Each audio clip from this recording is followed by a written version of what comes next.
What's up, everyone? We're on here for another episode of Street Topics, where we bring real life stories so that you connect and have your voice heard. Because I believe everybody has a story to be told, and your voice really does matter. It's your Chris Holmes.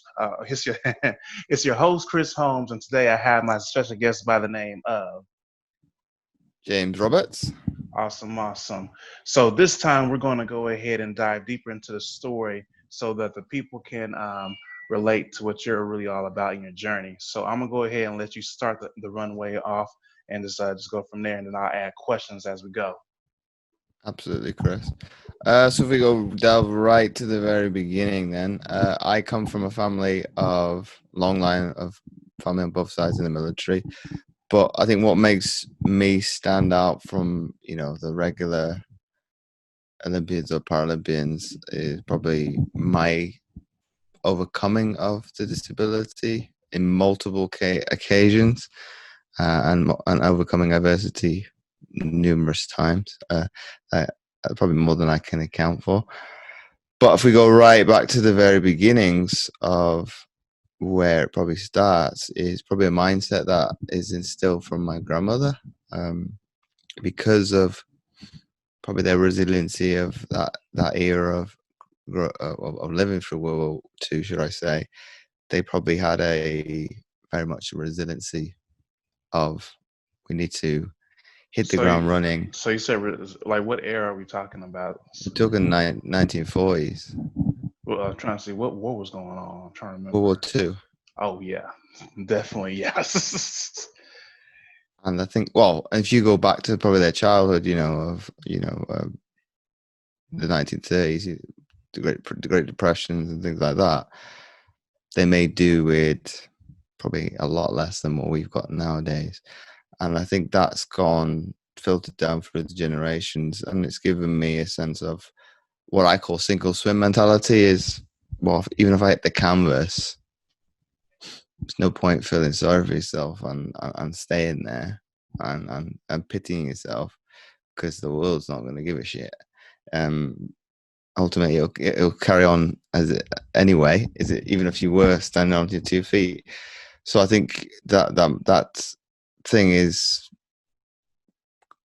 one of my core beliefs. Is like, well, you got to get up, because And the I want to go ahead, again. I'm glad you brought that up because I feel like a lot of us, especially now, they don't have that kind of resiliency. And when it comes to like when things hit you in your face, you just like lay down when you really should be getting up and challenging and taking it head on. Because I don't know, like when it gets into our head a lot of times, it's like we thinking like if something goes wrong, someone's gonna put a hand out immediately and help you back up. No, sometimes you got to get yourself back up. So I just wanted to add on to that. well, I think people forget that. And I was listening to, well, I cheated. I've got the ebook version of the book. That's written by Trevor Marwood, who's works a lot with NFL teams, and Russell Wilson exclusively. And he was talking about, there's like numerous studies of that, that we're hardwired to seek out negativity. And I obviously turned it off because I was not in the right frame of mind this morning. It's like, now I'll listen to it when I'm in a positive frame of mind, and I can take on board the information. But where I'm coming with that is, ultimately, you see it in movies as well. Rocky, nothing's going to punch you as hard as life. And ultimately, that's not a true story. To a certain extent, it's taken from, I think, an Italian boxer portraying it. But those ones are probably the most impactful for me, especially growing up, of the likes of Remember the Titans, of well, bringing schools together, blacks and whites, in the 1960s. Ultimately, we're still in the United States, almost, what is it, well, 60, 70 years on, still same problems, but obviously in a different context. I'm trying to think of other movies, but a lot of movies that are like, generally either rags to riches, or, mediocre person becomes good. All those things have very life lessons in them if you look deep enough. And ultimately, I don't think people do, because when you get unstuck, most people revert back to type, and it's like, well, I'm either going to get a handout, I'm going to get a helping hand up. Obviously, we're living in a pandemic. The rhetoric that you see in news feeds is very much like that. I'm not debating people having hardships, but if you're in a little bit more of a open-minded approach, you're not fixated on the government giving you a handout or a bailout. You're going to find a solution to, okay, I'm broke, I don't have a lot of money, or I've not had life give me what I deem that I deserve. Ultimately, come back to what I said a bit in the beginning. Life doesn't owe you anything. You have to make what you reap what you sow, and ultimately, if you are in a growth mindset, you're more likely to pick yourself off the campus, because you don't like staring up at the world. You want to be on an equal footing with everybody, and ultimately, I think when you're in a good place, and especially with a lot of your content on Facebook, it's probably going on the offensive as opposed to the defensive, like most people are.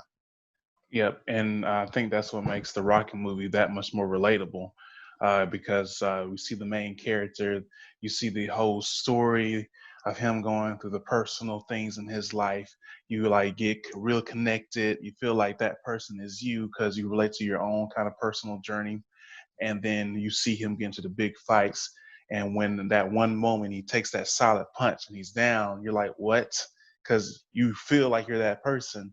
But when you see that person struggling to get back up and the referee is continuing counting down to 10, but he managed to get back up and continue to fight on, that gives hope to the viewers because they're going to be like, if he can get up, I can get up in my own life. And I If think you that's bring what. it, if you bring it to them to the present day, even with the Creed movies, and ultimately, well, he didn't want to be in the shadows of of Apollo Creed. Ultimately, Exactly. I'm not going to give the story away, but if people haven't seen it, he embraced it a little bit. It's like, well, ultimately, I'm his flesh and blood. I've not got to meet him because he died in the boxing ring, um, uh, for all that purposes. And ultimately, who did he seek out but Rocky Balboa himself to coach him? And but that one is, I think it gives me an accord with sports, Chris, because ultimately, I think it's not necessarily the motivation that you're lacking at times, but it gives you the reinforcement to obviously keep pushing on, because ultimately there's some truths in some of these stories. I had, if we go to my podcast, I interviewed one of the actual real guys that competed in the Jamaican bobsleigh team, and he said that Cool Runnings is far from the real story. If they were to make the film of what their story was like to get to the '88 Calgary Games, I think people will watch that as well, because it was, obviously there's no humor involved and there's a lot of more adversity. So I don't, you never know, it might be remade a different way, and be Amazon or Netflix take it up and show the true story, very much, like The Last Dance with Michael Jordan, showing some of the shit and the stuff around the storytelling that movies like to do. And I can definitely add on to that too. Another thing too. Oh, well, matter of fact, let's go to your story because I'm pretty sure you had your own adversities when it came to disabilities. Like, what was the thought process when it really dawned on you, and what was going through your head, and then how did you overcome that? Because we all have our own battles, but I feel like yours personally is a significant one, especially with people in your exact same position, because there may be someone else that may be feeling like hopeless and maybe giving some share of hope. I've been in some dark places with the disability, and I was talking to my mother about this probably a couple of days ago, and I used to, as a kid, say I'd rather be dead than have a disability, and ultimately I used it in tongue in cheek. I wasn't going to resort to that extreme, but I wanted to be like all the rest of the kids, and if I had to relive that again and actually speak to my younger self, it's like, well, look at all the opportunities that were given to you in 5, 10, 15 years on from that. This doesn't happen if you're like everybody else, uh, because of, well, it's going to be that much harder to ultimately make it to the professional ranks as somebody that's able-bodied.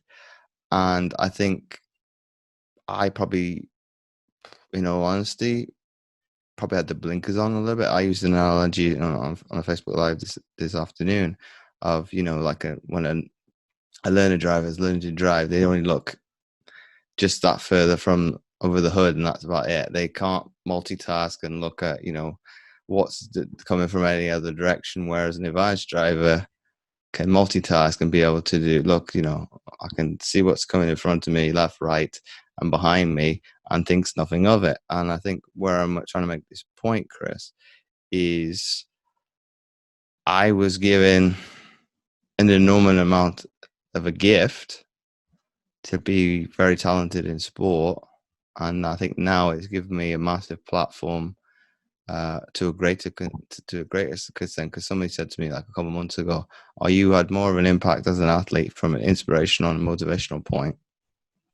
I was like, I disagree with you, because ultimately I'm not doing that for anybody else but myself, maybe my family to a certain extent.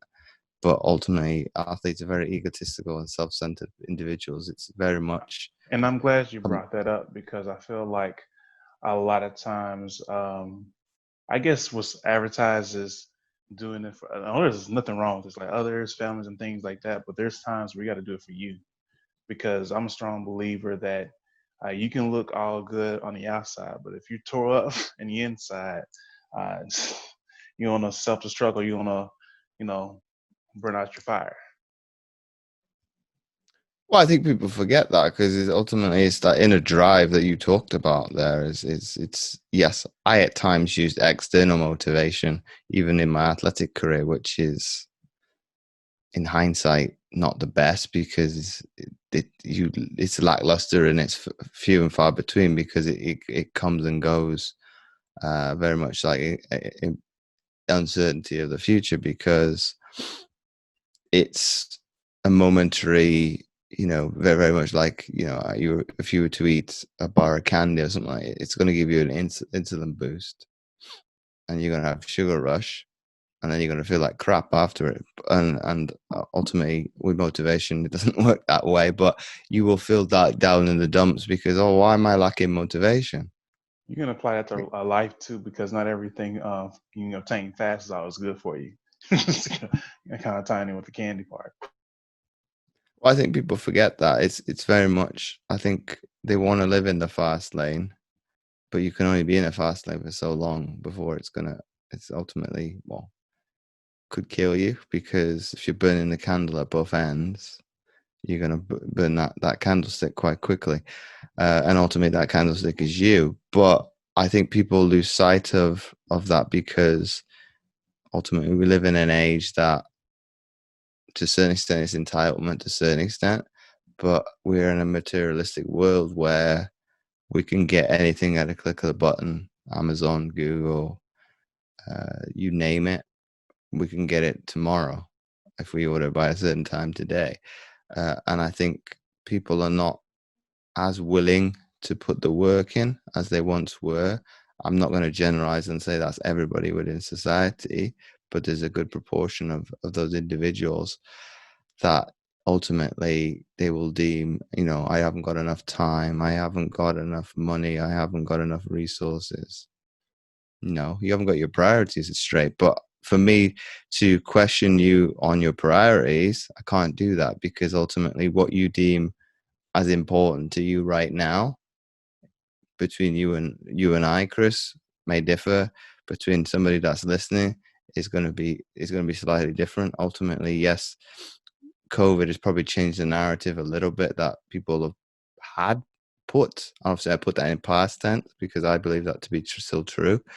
That they put exercise and health at the top of the list because that was ultimately most things that you could do for, for about a 3 to 6 month period, depending on where you lived.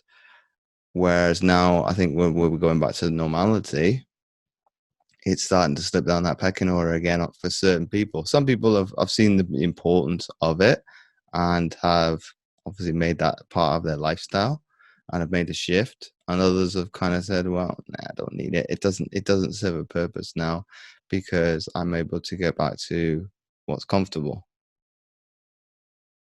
I definitely agree to all of that. One thing I will say, nothing great that you obtain in life is going to be in your comfort zone. Going back to just a little bit of what you said also is just making that shift, like priorities and things like that. Like now, I made it my like running every morning and things like that part of my lifestyle because I'm seeing the change in how it feels from previously to now. Of course, I was doing a lot of great things in the past, but I wasn't always feeling always the best energy than not there. And now with me making and taking care of the one bite I only have, I feel a lot better, energized, a lot lighter, and things like that. I had to make that a priority because if I didn't, other things could have came up. It's all up when it comes down to choices. I want made up in my mind. I want to start feeling better. I don't want to have all these pains and things like that. I want to be here as long as I can. So you got to make the choice right now to take care of what you got. Well, that's a difficult one. And I think you raise a great point there when it comes to choices. And ultimately, you have two of them. It's either the right one or the wrong one. And ultimately, I think sport's a good advocate of it. You learn more from losing. I wouldn't say that with your life because ultimately the it's not worth disease and ultimately worst case scenario death and a slow death at that. Be it if you poor nutrition, drinking alcohol, substance abuse, and things like that. But ultimately, I'm not going to spew and give the rhetoric of you must do this, that, and the other because ultimately a lot of that's going to fall on deaf ears. But I think what people should ultimately, and this is where it gets difficult, is to be able to look yourself in the mirror. Is are you doing the most that you can be doing with your life? Ultimately, if the answer is no, that's going to be a very difficult, difficult decision to make. Because ultimately, you stay comfortable.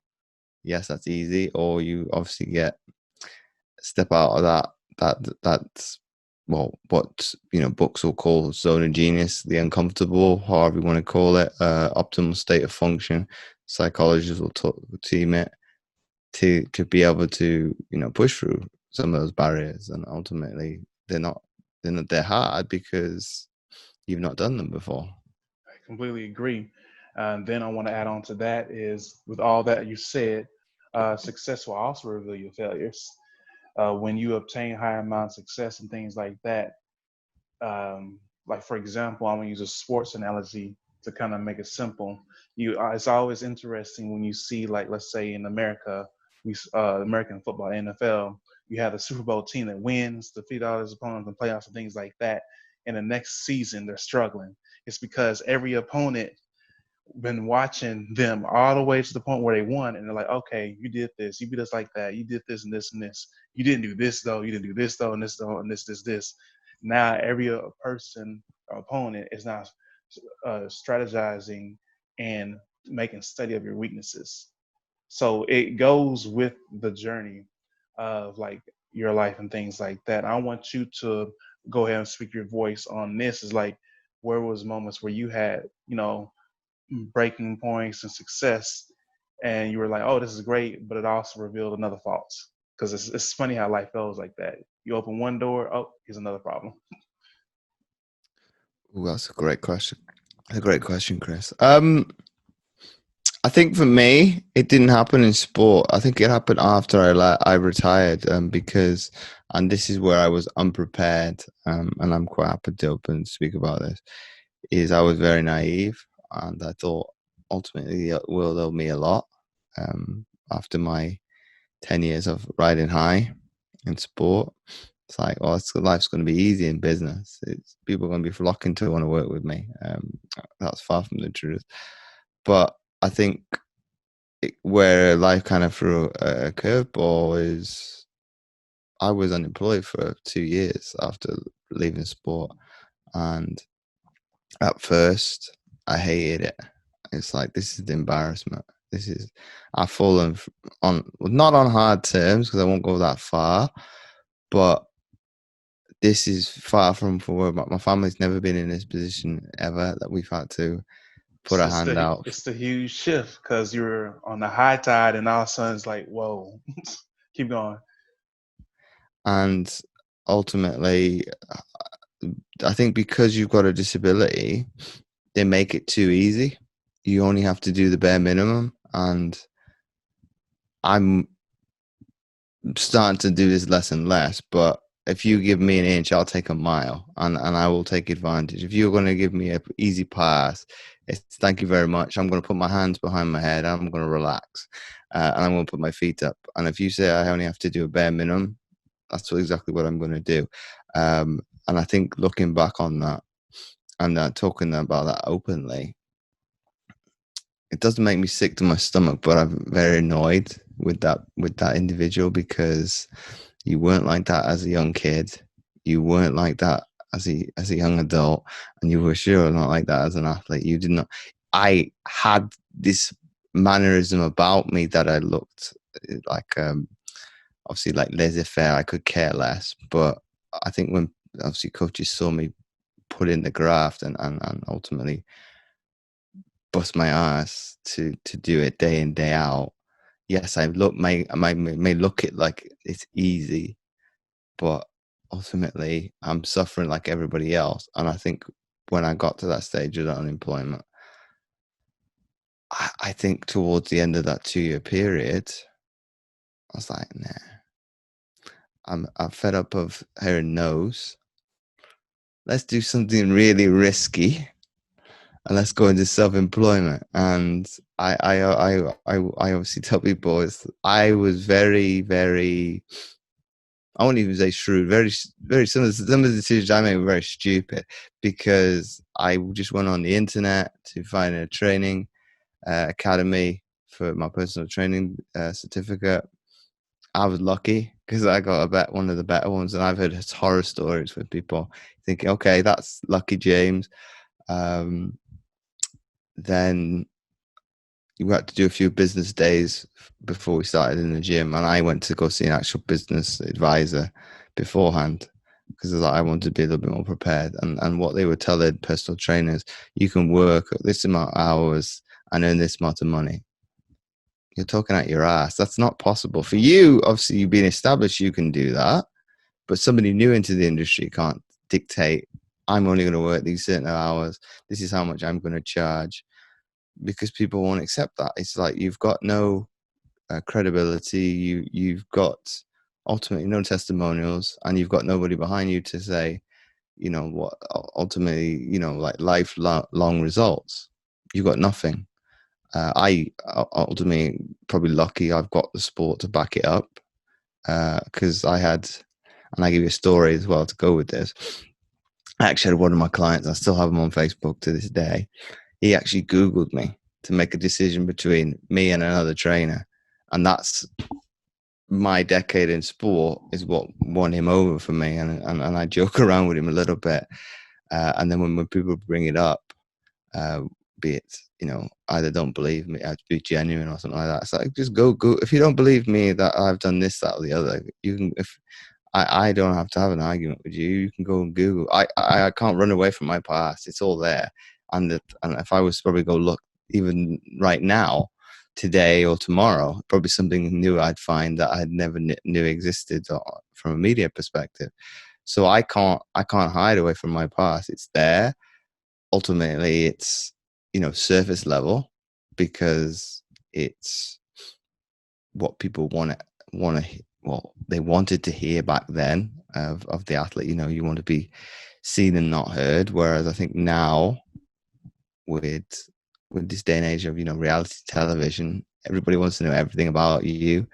And I think the athlete has a little bit more control with that, because you've got social media and you can dictate however much you allow out, or be it of, with you doing your drone footage that I saw, you could go into any shape or form of content however you wanted to create it, to be able to showcase you in, well, good, bad, or indifferent, and to kind of make a point. Okay, the it's nice to show the highs, and I've got better at that. I think I did a couple of days ago. I did the opposite. This is, what was it, between 2012, the opening ceremony, but I rewound to the bad stuff of, let's rewind to a year previously of me being in tears because of not playing and getting enough court time. And I've since edited it a little bit, because family said, "Oh, you're making out the coach to be the being inconsistent." It's like, okay, that needs to change, because that's not that in my head. That's not how I wrote it. But when I read it back myself, it's like, yeah, it reads exactly like that. And he wasn't the inconsistent person; it was me. And what he said was, ultimately, if James becomes more consistent, you get more court time. And to our point at the very beginning, I could have been that person on the canvas and kind of seeked pity. And ultimately, I did break down in tears and cry like a little baby. But what I didn't write about it was, ultimately, before I did that to my mother, because I was angry and bitter before I broke down in tears, was I was looking around to make sure there was nobody around before I did it. And that's very much what sport was. You've got to be this Goliath individual, and you got to be like made of like steel or concrete, and you can't show weakness. So that's the first thing I did, to kind of say, well, if I'm going to become vulnerable, which I didn't have a problem to do with family, is I'm going to make sure it can't be held against me. And how it manifested to get to the head coach, I know I had no idea, because there was nobody around, and I didn't cry that loudly. But I went from like one extreme of pumped up rage to ultimately, being a little kid, and there's nothing wrong with that. But I would have appreciated, and sport will never do this anyway, but I would appreciate it, the man-to-man conversation, mano a mano, of kind of say, well, James, you are playing because of X, Y, A, B, C, D, X, Y, Z. And if you can get yourself to be more consistent, and he's an old school coach, which he probably would have never done that anyway. But that's for me to have a conversation with him now, and that's, yes, I've let my I've put my dirty drawers out to air, but ultimately people could kind of see a different side to sport that even ultimately The Last Dance hasn't shown. They showed him to be a ruthless individual, Michael Jordan, but that is, he wanted to hold his team accountable. And I think I've seen like an excerpt of it, of he didn't want the guys that were there when they were good weren't there at the very beginning when he was drafted, when they were trash. Ultimately, that's most of the league. Will never win a championship. So they have all been there in some way or form. But I think where I'm going to go with this, Chris, is I think it probably goes back to, with his dad saying, "Oh, you don't know one tool from the next," of fixing him, helping him actually just to fix something, as the stereotypical man, or you must do the handy stuff around the house, and the woman do the cooking and cleaning, which is a very sexist stereotype, even to this day. There's probably some, there's a bit of grudge with his dad. Whereas with me, because my dad wasn't in the picture, and he was around, but there has been times there was resentment towards him, because it's like, well, what did I do to not warrant having a father figure around? And ultimately, it's my mum and my aunt and my grandmother that were the role models. So my mum was probably virtually my mum and dad, and that's probably why I am more easily accepting of my emotions. Some, not all of them, but I'm very astute with mental health. If I need to ultimately talk about anything, I can do it. I think sport skewed it a little bit because, coming back to what I said, with you're trying to put that gladiatorial persona across, you put the shutters down. I'm a robot. I'm only going to show ecstasy. I'm going to show, the high points of, and I think the last World Championship that I did in rowing, I burst into tears because I didn't ultimately. Oh, I came back to win a medal. It's one of the reasons I came back, and that is that resiliency to, win, lose or draw. I'm going to get over the finish line, which a lot of people don't do. I'll start something, I hit shaky ground in the middle, I quit. Whereas most athletes, they finish it. If they had a bad experience, they might not start again, and that's probably where business is been more difficult, because you're going to hit rocky patches because ultimately you've not done the hard yards, you're not putting in the reps. Whereas sport,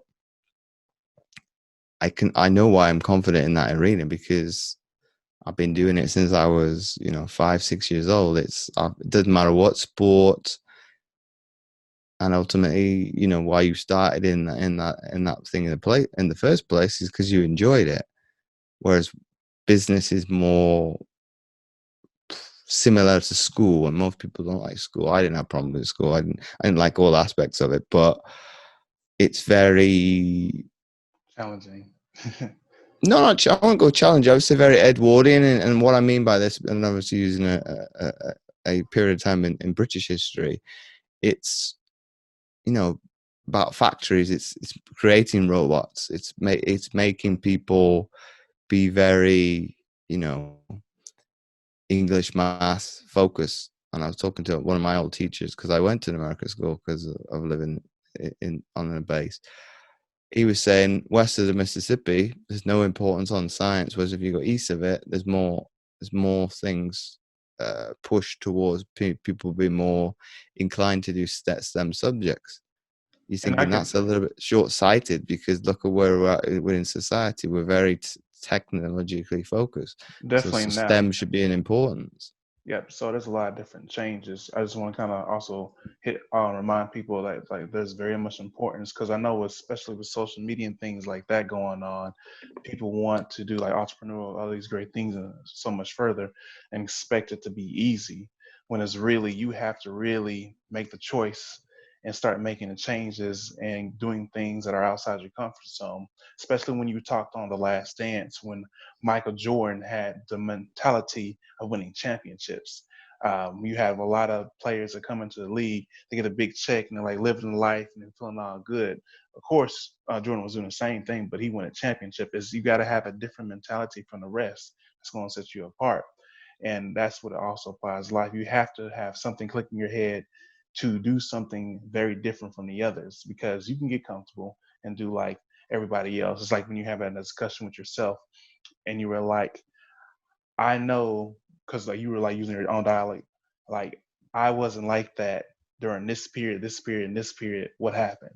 So you got to keep yourself accountable through the whole journey, and much more of continuing to learn, continuing to push forward, and step outside your comfort zone, and just taking on challenges head on. And that's how you actually grow. I feel like there's a lot of lessons when everybody's journey, but it's really the success happens, or the breakthrough, when you really keep moving forward past everything, regardless of how you may feel what's going on through your mind. That is the biggest challenge that would set you or anybody else apart from anyone, and you making your breakthrough happen. I think we go a step further as well with Chris. It's actually embracing, the concept of the black sheep. It's, you want to stand out. We've always been told to not be that individual. It's you need to conform and not be the black sheep. Well, here's your chance to be unique. Embrace that, and ultimately, what we've talked about all along of vulnerability and actually showing a different side to yourself. People like that because of well, they might not have faced that hardship themselves, but you having a willingness to be transparent and open about those adverse moments within your life. People are very I can't, receptacle to that's not the right word, reciprocal of you opening up to that, and ultimately giving a little piece of you, and ultimately if you've accepted because it's that much relatable. I mean, I'm gonna go to one of my favorite, like Gary Vee. Like, in the beginning, you just see like advertising on TVs and things like that. You never see the behind the stories of like what they're going through and like their everyday life.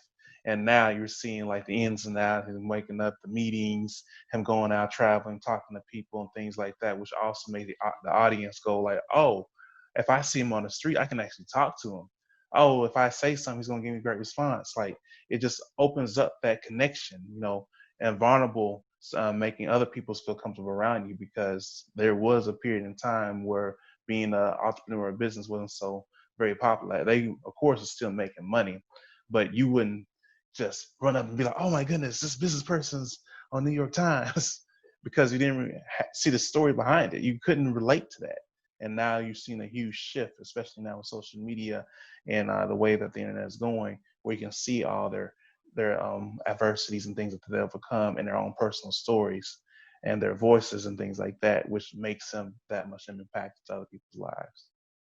I think you mentioned a good person there as well. I think he's one of the most relatable people within self-development and entrepreneurship, because and I was watching some of his content just recently, and what struck a chord with me was his story of ultimately making his father's business up to what it is, selling it, and ultimately kind of going having to sleep on it on his sister's couch at 34 years old, and that's the age I am right now. You're thinking, okay, if he can do that now, and he's probably one of those individuals, and he says it openly, he likes creating businesses.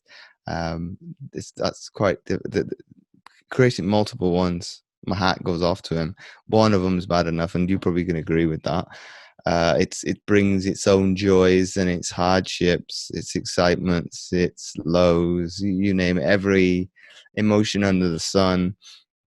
You're dealing with people on a daily basis, and ultimately businesses talk about the consumer, but ultimately they're people, and if you can be more relatable to people, they're more likely to like you and more likely to trust you, and ultimately once they get to know you,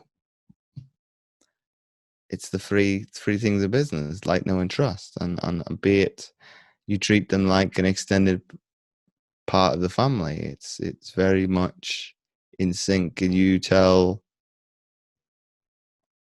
I won't say pretty much everything, but you have that much element of trust as a relationship that they will run very much like if a coach was to say to me in sport, run through this brick wall, I would probably do it, because ultimately what's the other side of that wall is what I want to achieve. So you don't have to tell me to do it. You don't have to tell me twice to do it. Whereas ultimately when you're dealing with the general populace, I think people would be very scared. Well, why do you want me to jump? Why do you want me to go for this brick wall? But if you're on the same hymn sheet, okay. I don't necessarily want to run for the brick wall, but can you tell me another strategy that I don't hurt myself? Be it, either going around it or going under it, or be, like the nursery rhyme of which one am I going to use with this one? I can't think of the name of it. Humpty Dumpty. Come to me again. Ultimately, don't break, but obviously go on top of the wall and climb over the other side and get to what your result, outcome, or goal is. And I think if more people are willing to do that, and obviously, earn their stripes and ultimately, get across the finish line, they feel a lot happier about themselves, more fulfilled. There is a reason for ultimately why we are active human beings, is because you get endorphins from it. You get a kick, you get a kick out of it. But the only thing that's we have manufactured man-made is the man-made highs of you don't have to do anything and you can get a buzz from it as well. And I want to add, like, I think, I don't know if this is the correct term, but I just say like people skills in general is just like I feel like one of the most important life skills you can have, because we're in a world full of people. And if you can actually build relationships, communicate, share your story, and things like that, by naturally laws of energy and things like that, and much more, you shall receive your prosperity and things like that. But you have to be able to connect and open up to people. People are, in the words of Les Brown, people love the story. No matter who you are, your color, and things like that, and much more, if you open yourself up and tell your story, I guarantee you someone's going to relate to it, and you're going to go and help them along the way. So as we wrap this one up, would you have any closing statements about your journey and your story of life and things like that? Because you have a lot of great things going on. You had some things you had to overcome, even from the mindset and things like that. But that's all part of life. That's how you grow. So go ahead and speak. You got the mic. I think people have to remember this. It's you create you got control of, and ultimately have your choice. Let me do it properly. You have control of your choices. You have control of the canvas. You have control of the sculpture. You can create whatever you want to do. Ultimately it all rests with you, because it's a mindset. And ultimately, a painter, what do they, the great masters and their masterpieces, what do they start with? Blank piece of paper. Well, and I think people have to remember that. It's the same with your life. And I think if you were like open-minded every day as you start it, you got a blank canvas, you got a blank check. Go and actually make what you want to make of like, and it's a choice whether or not it's positive or negative. Great way to end this out. So again, it's your host Chris Ohms, and we bring you another great episode of Street Topics, and I have my special guest by the name of James Roberts.